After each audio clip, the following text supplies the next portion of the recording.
Welcome to Dead Man Talking. Tonight's story is the next edition in the brand new David Holley Adventures in Spine-Chilling Tales. As ever, please do let us know what you thought down below in the comments box. Please do like and share. It really does help build the channel and our community further. And why not hashtag TeamFEAR and DMT's Cryptid crew. And so, with that aside, let's get into tonight's story. Entitled The Dawson Journal's Death Cry. Dedicated to Trey Hood. Let's get straight into that. The two men stood at a bar in Hodgertown, drinking whiskey. They were constantly shifting their eyes, studying those in the bar. They spoke in low voices. He's gotta die. The sooner the better. I owe him. Well, what's he done to you? Or to yours? I never done a job for $1,000 before. You don't worry about it, kid. I'm paying you $1,000 in gold to kill that son of a bitch. I don't care how or where you do it. Do we understand each other? The younger of the two men held out his hand and took the saddlebags the other had lain on the bar. The kid grinned as he picked up the saddlebags. He finished his drink, smiled and said, I'll kill him by Christmas Eve. You can bank on that. The kid turned away from the bar and walked out of the saloon, wondering what Morgan Dawson had done to warrant being murdered. And the snow had started to fall harder, and the two men sat slumped in their saddles on exhausted horses. A mean-spirited grey-haired woman rode on a worn-out grey mule, which had almost as spiteful spirit as the woman. Puddin', when are we going to stop? I'm cold, she called out. The man she called Puddin' turned in his saddle and sneered. His saddle partner fished a long-barreled .45 out from under his coat. He yelled to be heard over the strong north wind. Let me blow her out of her saddle, Pete, please. She's my woman, Mitch, and you do well to remember that. He turned in his saddle and looked back. God, he thought, he truly hated this harpy. All she did when in towns was drink and smoke. She served no purpose except to keep him warm on cold nights. Soon he'd let Mitch kill her, but not until she'd served her purpose. There's a trading post about 2 miles further. We'll stay there a while. Could the two of you make it? And before either could answer, a thunderous roar was heard coming from the deep forest surrounding them. The woman urged her mule to catch up. She pulled an express shotgun from where she'd secured it on her saddle horn and asked, What the hell was that, Pete? Arkansas's Pete Samuel eyed the woods around him. Some say these hills are haunted by haints. Some say the Rougarou hunt here, and some say there are wild men. Take your pick and name your poison, Becky. Name your poison. And the woman cackled and shouted, Let it be beer. Mitch Mercy mumbled to himself, Lord, let me kill this crazy witch. Arkansas's Pete heard his brother mumbling. He knew without hearing the words what Mitch wanted. He suddenly had a lucid thought. He did really need either one when they got out of these hills, and he smiled. And Tim Grady pulled the big covered wagon up in front of the huge log building. Smoke was rising from different chimneys. Lamps lit up the windows. Well, it was only a week before Christmas. The heavy front door opened, and Olivia Grady shouted to her papa that an elf had come out of the building. And Slick Carl Green moved to the wagon. Plenty of room in the barn. He looked over at Olivia, who was riding a worn-out roan gelding. Ma'am, why don't you go on inside and warm yourself by the fire? I'll help your Grandpa, said Tim Grady. Grandpa get his wagons and stock inside. There's a nice lady named Brenda who'll get you some hot cocoa and some cookies to eat. And if she don't, said a gruff older voice, I will. Olivia's eyes grew large as she turned in the saddle. So, who are you, little sis? A bandit? A good-for-nothing shiftless drifter? What are you? Well, I ain't no stinking vampire, Mr. Dawson. Come on, child. Let's get you off that nag. Abraham Anglin pawned off on you. Olivia allowed me to take her off the saddle. Into the trading post with Slick. He works for me. That child, she was at least 2 years older, but still just as outspoken as always. Tim headed his wagon into the barn, followed by 2 milk cows and 2 saddle horses. I led her horse into the barn and heard her scream with delight. Old Abraham Anglin had surprised her, and I had to grin. Abe had given her the horse as a gift when he first met her, and that had been near to 2 years ago. I unsaddled her horse and led it into the stable with Banjo, rubbed the gelding down and fed it some good oats, and there was plenty of water for all the stock. Tim Grady joined me and slapped me on the back. I'm to tell you that Lazy Eye's about a day behind Olivia and I. 4 wagons filled with trading goods, ammunition, food, books, magazines, and a few things you had him pick up for your riders. About a day, you say? Yep. Morg, he said to tell you you received a letter from the convent in Chicago. I nodded my head. Did he read it? I believe he might have. He thought you'd want him to. Is it from her?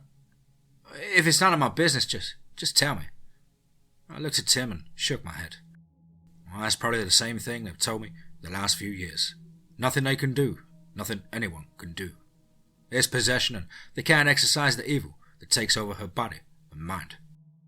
Well, I'm sorry, Morg. You deserve happiness, Tim said. Well, let's get these doors pulled to and barred. I still have monsters around me. We pulled the heavy doors to and barred it inside with a thick, heavy board.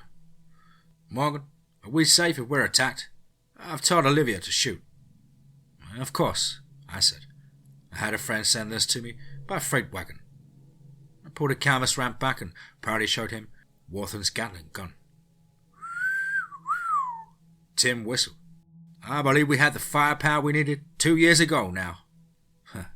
We do. I covered the gun and heard peals of laughter. Olivia was happy. And the Mercy brothers and Arkansas's Pete's woman arrived at the trading post just as night began to fall. They tied their horses under the awning leading into the smaller set of stalls, and there was plenty of hay, so they put their 2 horses and mule together to stay warm. Then they went to the front door. They didn't bother to knock. The trading post would have whiskey and beer, food, warm and dry rooms. However, you never knew when you were on the run who you might encounter. And the door opened and Slick Carl started smiling. Come in, folks. We got lots of room, good food, good drinks, warm, dry rooms. Welcome. Arkansas Pete laid his damp saddlebags onto the bar. He looked around the room, saw Olivia playing checkers with Abraham. Mitch giggled and shouted at Abraham. Hey, old man, you gonna let that little slip of a skirt beat you? He laughed. Hey, little girl, old Uncle Mitch will show you a new game. He laughed and started towards the table. Abraham whispered to Olivia, and she stood up and backed away from the table where Abraham stood. Abraham's eyes had changed from a light blue to a grey. What's the matter, old man? You think I'm gonna show you, kid, what a real man can do? You folks running mighty shy on grown women folk. A Slick came around from the bar. I had Tim by the shoulder, holding him back. Arkansas Pete smirked and snorted. Let him go, fella. My little brother can handle 2 old men, and I can handle you and this carfish wearing a top hat. I knew the door had opened slightly and silently, and I was hoping it was Lazy Eye and maybe Dutch, but it was someone I hadn't expected to see. Ann Harding put a Colt 45 behind Pete's head. You want to die, funny man? You just tried drawing on Morgan Dawson, man to man. At the mention of my name, Mitch sneered.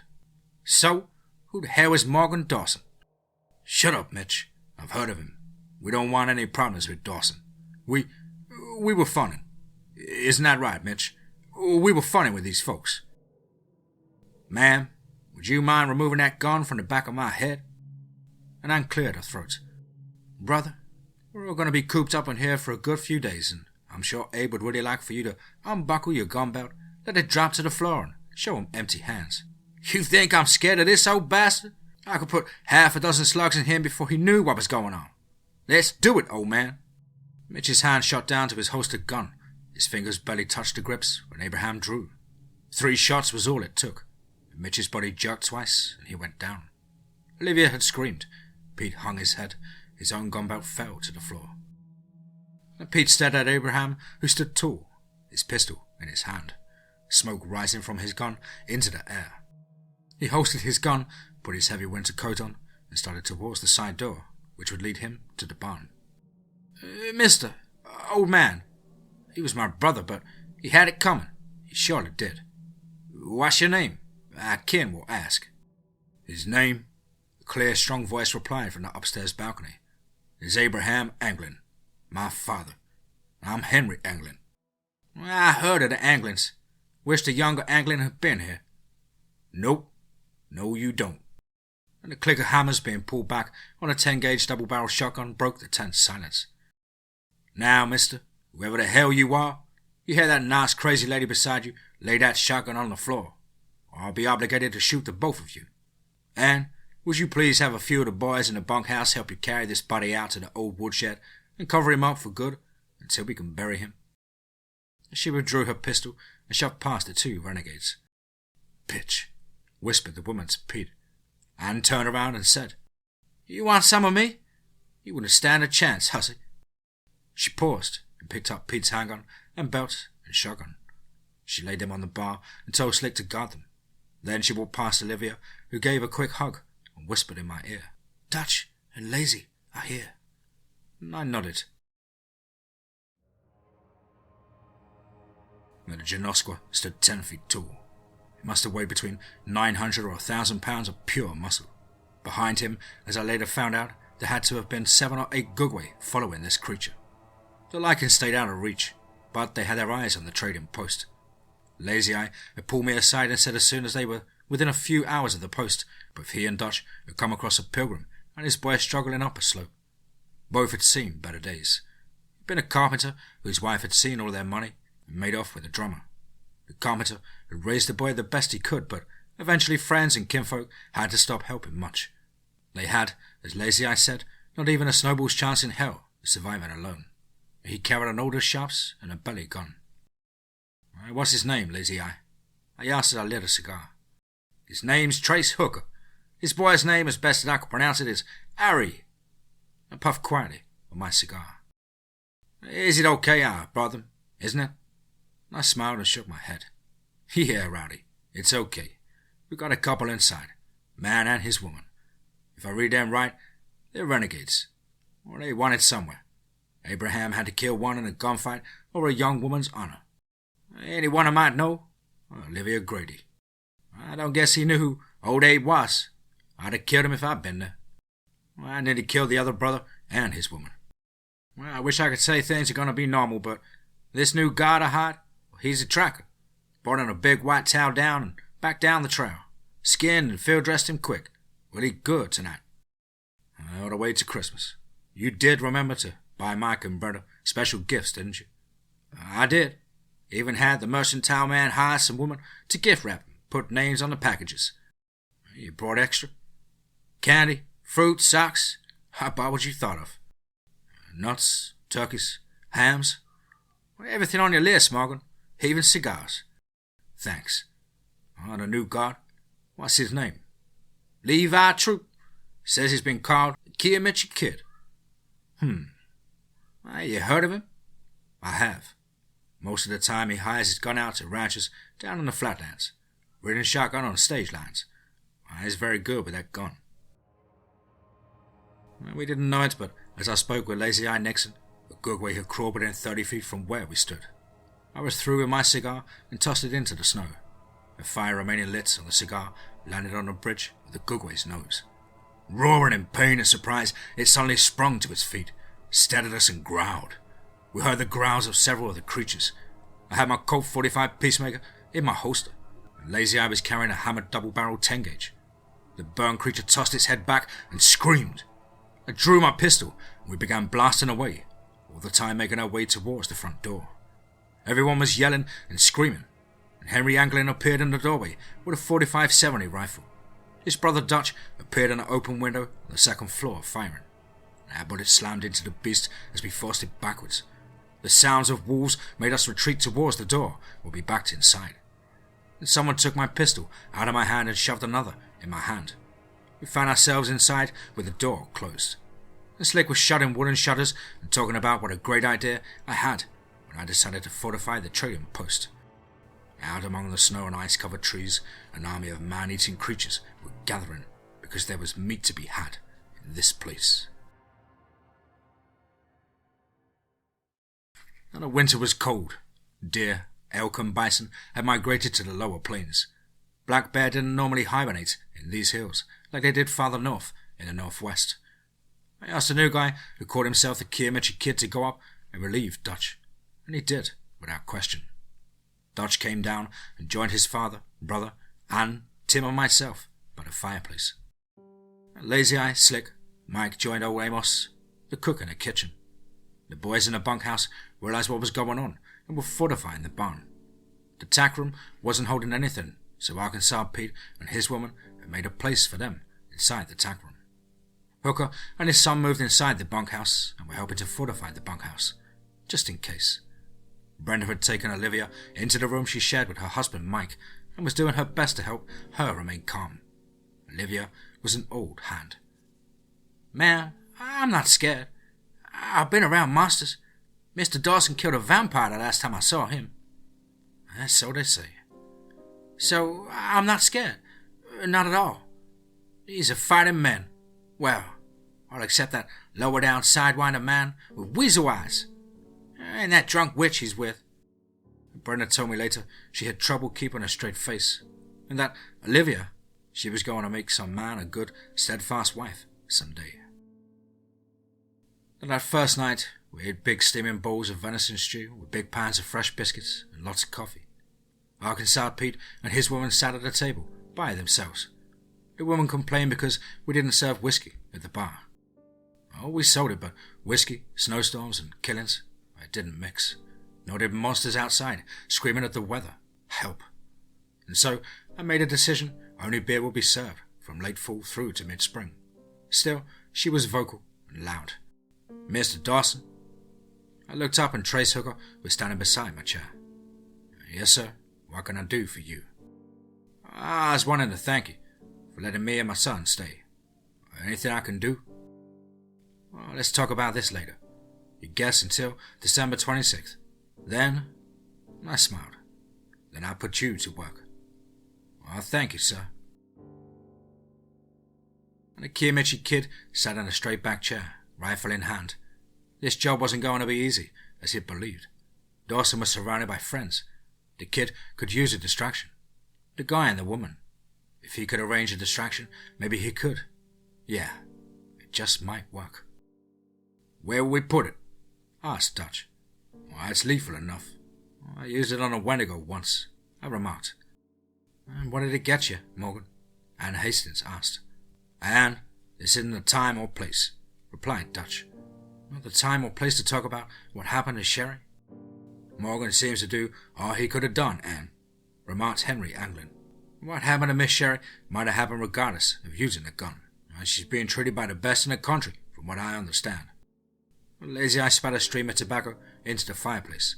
He hitched up his gun belt, wiped his mouth, and said, "Well, she's not doing any better. Oh, if she knew you before she knows you now, she also knew about Lilith when she was here last winter." My head came up. I stared Lazy Eye in his eyes. "Did you?" "No, but she knew. She asked me all about it. With that demon in her mind, I'd already told her." Abraham scratched his chin and said, "Well, maybe the Wolf Lady could have helped you, Morgan. We sure could use her help now." "Yeah, we could. But back to the subject." Dutch cleared his throat. "Well, let's move it to my window. It'll cover the entire front of the post. Your hands and those guys who came with the wagons can cover the front and back of the barn. You, Arkansas, you and your woman gonna help defend or just sit back and get stinking drunk on beer?" asked Abraham. And Slick, standing behind the bar, his shotgun lying on the counter, answered, "They'll fight, Mr. Anglin, 'cause they ain't getting any more beer tonight." "Curly," sneered Pete, "you serve me and my woman as often as we want it. You understand me?" And Slick, he was unimpressed. "I'll tell you what I told old Curly Bill and that drunk like Clinton. Death is just another doorway. You either go to hell or go to glory. I ain't afraid of you or her. I'm cutting the both of you off now." And Pete rose swiftly to his feet. I rose to mine. "Well, unless you had a spare and no saddlebags, you don't have a gun. You make a move towards him or anyone while you're here, and you'll think the Lincoln County War was nothing. I'll kill you myself." and I'll take that dirty redhead out to feed those monsters," said Anne. "Are you warm enough?" the tall man asked as he added wood to the fire. He looked over to his charge. "More coffee?" "We have plenty." Still, he received no response. In the distance they heard wolves. The man walked to the front of the cave and looked out. Ice-encrusted branches cracked and crashed to the ground. Wind howled as branches must have howled in ancient times in far-off lands. The man turned as a white-haired woman approached the narrow cave entrance. She looked up at the tall man and whispered, "Thank you." The tall man smiled down at her. "Madam, it's been my very great pleasure." "You know who and what I am. Can you trust me?" "Yes, I can trust you." "And I'll take that food and coffee now." "Good. You need your full strength." The tall man led her back to the fire he'd built and made her a plate of cornbread and vegetable stew. When she had eaten, she lay by the fire. The man covered her with a heavy robe and said good night. He was about to turn himself in when he was startled to see someone standing inside of the cave. "If you're here, then things are bad." He walked out over to the newcomer. "How bad?" "Bad. The post is full. Arkansas Pete and his woman are there." "His brother?" "Dead at the hands of Abraham Anglin." "It gets worse. The Kiamichi kid has been paid in gold to assassinate Morgan, and the Janasqua is controlling a sizable gathering of Gugwe and Lakins." "It is bad." She finally took food and coffee. "Seems like a bad time to try this." "It's got to be done." "I suppose so. Then we do this on Christmas Eve." "I'll see you at Dawson's Crossing on the 24th. And as quickly, as quietly as the messenger came, they departed. "Mister, who were you talking to?" "Messenger, one of my clan. Nothing for you to worry about. Please, go to sleep." The next 3 days went by rather boring and uneventful. Unless you were helping cook and bake, there really was nothing for you to do except for stand and watch, play cards, checkers, or chess. Slick was extremely good at chess, which amazed me. He sat beside the fireplace and read some of the papers Lazy Eye had returned with. Harry Hooker passed the time away reading one of the books I'd sent for. Silas Marner. It's been published in 1861, and Dawson had read it a couple of times. He was quite pleased that Hooker's son enjoyed books. Olivia played checkers with her grandfather, who seemed to always lose to the child. Lazy Eye tended the bar while Slick slept. I had put packages under our simple tree. Even Olivia and Harry had gifts under the tree. Mike and Brenda, Slick, Amos the cook, and all 3 Anglins. Everyone except Arkansas Pete and his woman. And because it was Christmas, he decided to give them a 24-hour head start before he would go after them. You see, I ran across an article named Arkansas Pete, his dead brother Mitch, and both went by the last name, from time to time, as either Samuels or Mercy. They were wanted in Arkansas, Texas, Louisiana, and Oklahoma Territory for robbery, rape, and murder. I might give them a 24-hour head start, but the money they're stolen wasn't going with them. I'd arranged for the money to be returned to those that took it from. I was trying really hard not to say anything until Pete strutted into the room. He saw Lazy Eye was tending to the bar, so he strolled over, asked for a beer, and stood drinking and looking at his woman, who had passed out. A head of dirty red hair lying on top of the table in her own drool. "She's an alcoholic, you know," I said as I walked up to the bar. Ordered myself a beer from Lazy Eye and slowly sipped. "Do you know she stayed sober for an entire week once?" "Really? And where was that?" "Fort Smith, Arkansas. She'd been arrested for vagrancy. We got her out of jail and me and Mitch headed to the nearest saloon to drink and play poker. So not much has changed. Things always change. For instance, I know who you are now. Texas Law Dog. I used to be. Not just any kind of law dog, but a Deputy United States Marshal Law Dog. I retired." And Pete grinned. "I just bet you are. You're the guy who shot and killed Smiling Stan. Didn't even get close to clearing leather." He laughed. "You shoot pretty fast. Rumor has it you've even gone down Victor Rojas. That true, or just another embellishment?" I finished my beer. "I have a gift for you and your drunken lady friend. I'm giving you a 24-hour head start before I start after you. Why? What are we done here? I shoved the newspaper in front of him. He read the article and smiled. You retired, remember? Besides, we're not wanted here in Indian territory, and you have no damn authority. I couldn't stand the snarky grin, so I backhanded him. He stumbled back against the wall. His hand reached for a gun that wasn't there. I reached up, grabbed the front of his shirt, and began punching him in the face. He tried kicking me, but I blocked his attempt. I reached down, lifted him up, and told Lazy Eye to come take the bar off the door and open it. Morg, you don't want to do that, Lazy Eye cried out. He may be trash, but he's right. You got no authority. I shoved him hard to the wood floor, heard a gasp and saw Olivia white-faced with her little hands covering her mouth. Yeah, let him lay there. When he wakes up, they can saddle up, take his brother's body, and whatever supplies they need. But those saddlebags stay here. We get word to the bank they robbed and get their money back to them. Yeah, you're the boss. I wanted to remind him I was, but it kept me from killing him in front of Olivia. It didn't matter whether I gunned him down or thrown him to the Gugway. I would have killed him just because it made me mad. I was determined not to turn my back on either him or the woman he'd allowed to become a drunk. Lazy Eye, I said, that filth owes you his life. And I paused, trying to regain some composure. And Olivia, I'm sorry I lost control. Lazy Eye had picked him up off the floor and tossed me something which I caught. It was a 2-shot Derringer. Now, if I'd known he had this on him, up his sleeve, Morg, I never would have stopped you. He smiled a crooked smile and carried Pete's limp form out of the building and into the barn. The Genoskwa had fed along with the other beasts. Occasionally a fight broke out among the Gugway over a choice piece of meat. The wind set to howling down through the valleys. Ice-heavy tree limbs continued to snap, sending ice scattering as they crashed to the ground. The Genoskwa would lift its massive head and sniff the air. The cold, frigid air would clear its mind, and then he would resume his feeding.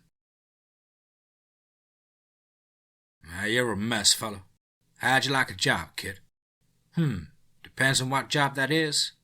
I'll give you $500 to kill Morgan Dawson. 500, you say? Well, that's awfully tempting. Dawson, you say? Okay, but it has to be a distraction. You let me handle that. By the way, I'll also pay you $20 to kill that old man who killed my little brother. Not much for your brother. He wasn't much of a brother. And Harding sat with Olivia Grady in her arms. She'd been crying. I stood in the doorway listening. Olivia didn't know I was there, but Anne and her grandfather did. Miss Anna, I never saw Mr. Dawson so mean. And Anne patted her on the back. He did what he had to do, sweetie. That man Pete and his woman and his brother they're renegades. Really bad people. Morgan just snapped. He snapped because a lot of people depend on law and order. Morgan used to represent the law. I'm sure if the crossing needed a sheriff, he'd find one. Olivia raised her head and looked at Anne. My grandpa, he could be sheriff. And out of the mouths of babies, I turned and looked at Tim. It wouldn't pay much. Place to live, $30 a month. You can still farm. You set the price of any fines. Olivia and Harry could be taught. I'm betting Hooker's a good teacher as well as a carpenter. I'll take it, Morgan. You don't have to sell me on it. You got a badge, Sheriff? I don't. And Tim smiled at me and slapped me on the back. As a matter of fact, Morgan, I do. I go put it on and start to work. Now, Tim did have a badge and he started to work immediately. He went into the barn and had some of the hands remove all of Pete and the woman's personal possessions. He took possession of all the bags, gun belts, coats, etc. He had one of the hands drill a hole in the wood frame door and wall and put a chain through it, and had both people placed inside with a bucket of water and locked up. We wouldn't have to worry about those two for a while. I told Tim to have Hooker build him a table and set it in the cafe area, which, until spring, would become the sheriff's office. Dawson's Crossing, I was growing. We had one half of a saloon, cafe, general store, and now a sheriff's office. The Genoskwa and the Gugway were hungry. They left a small group of creatures in the wood and began prowling the countryside for easy prey. They came upon a small band of trappers and killed them. A tall, well-built man had watched from dead falls. Then he had melted quietly back into the ice-covered woods. His information, it was correct, but he never doubted it. He made his way back to the small, narrow entrance to his hidden cave. The woman and him sat warming herself by the fire. I heard a lot of growls and screams. Some folks died, didn't they? Yes. Couldn't you have helped? The odds weren't in my favor, my dear. Mister, do I know you? We've never met. And why are we here? Have you kidnapped me? I'm afraid I'm not worth much. He smiled and pushed his hat back, poured himself a cup of strong black coffee. Sugar cookie, he said, and offered her a couple of homemade cookies. The woman took one, as did the man. What do you remember? Not much, I'm afraid. The last thing I really remember was a horrible blizzard and fight. Then you don't know how valuable you are. He smiled again. Have no fear of me or my family. I'm just trying to help you and repay a debt to her. A friend? Yes, dear lady, a friend. When Pete woke up, he could barely see out of one of his eyes. His face was puffy and swollen. I'm going to kill that man. How?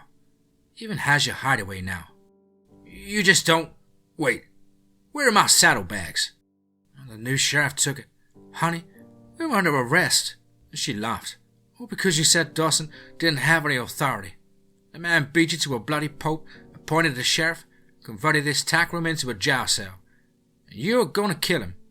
What a laugh, lover boy. And Pete sneered. I already hired someone to do it. He'll die. That's a promise. And the Gatling gun had been moved into Dutch's room. Mike sat in a comfortable chair with a pair of field glasses, surveying the forest before and behind him. His wife Brenda had brought him some lunch and a pot of coffee. Mike, you look so confident sitting there, watching, waiting. Well, Dutch thought I might like to be in charge of this gun. I think he didn't think I'll be able to move around fast enough to help downstairs. I think Dutch judged the man, not his speed. You are happy, though. I can see it in your face. He handed Brenda his field glasses and pointed towards two huge oak trees. And between those two big trees, there's the big boy himself, just waiting. And she looked through the field glasses and gasped. I take it you spotted him, said Mike. Would you mind telling Mr. Dawson? I'd like to see him. I came as soon as I was notified Mike wanted to see me. Looking through the field glasses, I watched as several Gugway would emerge from the trees and throw large branches towards the main building and the barn. Then they began throwing large rocks and screaming. Where's Hooker? I asked. I'm here, Mr. Dawson, came the voice behind me, and I half turned. When the sieges, and a rifle shot broke the window, sending pieces of glass and wood slivers flying. I felt some of the debris brush my face, and it was a second shot. Who the hell is out there shooting? Screamed Lazy Eye. Who's not where they're supposed to be? Henry? Dutch? Find out who's out of place. Everyone stay down. Dutch and Henry came back into the room. The kids know where to be found, Morgan. That damn four-flusher, snarled Lazy Eye. He couldn't stay where he was long, or the Gugway would have been on top of him. Mike, Dutch is going to move in here and be your spotter. Dutch, I said, but didn't get to finish my sentence. If I get a shot, I'm going to baptize him. Yes. Mike, if you can, put that big bastard down if you see him again. I'll kill him. Yeah, I'd appreciate that. And the Kiamichi kid had failed. By now they knew he'd been the one firing at Dawson as he stood by the window. And now he knew there would be no second chance. Following the first shot, he heard the breaking of brush and felt the ground shake as Janoskwa and Gugway zeroed in on his position. He fled as quickly as he could. He stopped for a second to put shells in his rifle and move ahead. He'd come to a hillside that overlooked the valley far below him. It was a magnificent view. He started downwards when he felt himself lifted off his feet. No! His brain screamed. They couldn't have caught up. These would be the final thoughts of the Kiamichi kid, as his upper torso of his body was eaten in one bite. And when the pursuing Gugway and the Janoskwa showed up, all they found was the kid from the waist down. Christmas Eve. Tables were put together and loaded with a manner of desserts, meats, breads and drinks. The creatures It disappeared. The gifts Lazy Eye had returned were piles under the evergreen tree. Music was playing, stories being told with and without any embellishments. I stood by the fireplace, happy. Nearly every one of my friends were here. Old Henry Clay Wallace and his wife weren't with us, and neither was Sherry or Lilith. And I quietly thanked God for sparing me and prayed someone, somewhere, could help Sherry. And over the music, I heard a scuffle going on. Slick had gone to bring Pete and his woman in to join the Christmas Eve party. Tim said he'd keep an eye on them, and I was surprised when Pete stepped into the room with a pistol in hand. His woman had her shotgun. "Evening, folks. And for those who don't know me, I'm Arkansas Pete. This here's my woman." Well, she was. She looked at him with surprise. "What do you mean, was? Why, you shot, sawed off little?" Pete's gun roared as she shot up 3 times through the body. Now, she was going to call me a nasty name in front of the kiddos. Couldn't let that happen. Now, could I? "Dawson, I want my money and any you got laying around. Little girl, you come stand here in front of me. Dawson, you get me another pistol, and then you let..." He'd been interrupted by the Gatling gun. The roars. Arkansas Pete realized he wasn't going anywhere. He'd shouted above all the roars and growls. "I was funning. Grab a gun and let's kill these things." Henry Anglin tossed me a fine leather gun belt with a new Colt 45 Peacemaker in it. I was buckling it on as he passed me. "Merry Christmas, Morg, from the Anglin family." I stepped through the door and began firing, and everyone was busy. The giant Janoskwa pushed through the crowd, coming towards me. I heard a woman scream. "No! I remember now!" I heard a savage primeval roar, and the tall man leaped onto the Janoskwa's back. It possessed sharp, strong claws that slashed at the beast. Its mouth was full of razor-sharp teeth. The Janoskwa screamed in pain and began stomping. It couldn't get this thing off its back. And then I saw her. She strode through the carnage, threw her head back, and howled. Immediately black, sleek wolves the size of Shetland ponies came from the trees and took up the fight for us. I reloaded my 45 and heard that taunting laugh. "Ha ha ha! I'm gonna kill you, Dawson!" He had his gun on me. I had never beaten a man who had the drop on me, but I guess it was a Christmas miracle. I drew as quickly as I could and put 4 bullets in his heart. His eyes were showing shock, and he mumbled, "I had you dead to rights. You beat me. You self-righteous bastard. You beat..." And I saw the Janoskwa lying dead in a pool of its own blood. The man who had attacked it out of nowhere rose to his full height. "Hello, Scott. I thought you were dead. Huh. Only for a while." He turned around, and it was Scott. Silver bullets, fire, decapitation, or an explosion. That's how a werewolf dies. Otherwise, we just regenerate. By the way, you let my house burn down. I walked over. I met your wife, Lilith. Where is she? "Coming with a surprise for you." It pointed and Lilith walked towards us. The black wolf seemed to bow before her. She was leading someone with a robe wrapped over her. "Morgan Dawson, it's my pleasure to reintroduce you to Miss Sherry Griffith. Free of the Wendigo spirit." Lilith told her to straighten herself up, and she smiled and her eyes shone. It was Sherry. "How?" I heard Lazy Eye say. "Christmas miracle. Look to the skies," Scott said. We all looked up and saw what perhaps shepherds in the Holy Lands might have once seen, and I hugged Sherry and kissed her. "Welcome home, Sugar Cookie." Lilith had entered the main building, and as we approached, we heard Olivia. "Howdy, ma'am. Are you a bandit? A low-life drifting scum? Do you have a horse?"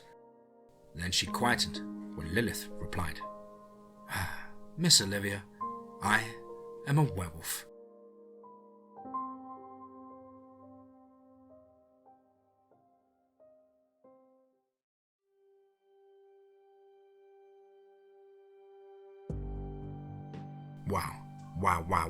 Wow. Certainly another one. Wow. One of my favourite from David's entire collection. Absolutely chest-pounding, non-stop action. And I hope you guys enjoyed that one as much as I and David. Such a pleasure to go back through this back catalogue and revisit these incredible stories. Of course, I hope you're well, David, and are enjoying the show as much as I, and I can't wait to dive into your next adventure. Well, guys and girls as ever, you know the drill. Please do let us know what you thought down below in the comments box. Please do like and share. Well, it really does help build the channel and our community further. And why not hashtag TeamFEAR and DMT's Cryptid crew. Now, if you have a story to share on the channel or would just like to get in touch with me, then please do so at the contact email, which is as on screen. contactthedeadone@gmail.com. I really look forward to hearing from you. I hope you're all well and happy and taking a fight back to life in this brand new year, and looking forward to the wonderful warm weather with the spring and summer soon on its way. But above all, guys, remember, be safe, not sorry. Pow, pow, pow! What up, kid? I'm thirsty. You're gonna say be safe, not sorry? No? It's only 46,000 people listening. Yap, yap. Unga, unga, unga, unga. Dad, can I have some juice? Yeah, man. And the snow had started to fall harder, and the two men sat slumped in their saddles on exhausted horses. A mean-spirited grey-haired woman rode on a worn-out grey mule. A mean-spirited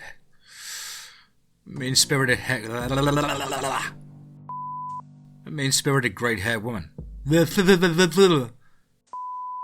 She's my woman, Mitch. You do well to remember that. Remember that. Fuck. Fuckity fuck. Fuck.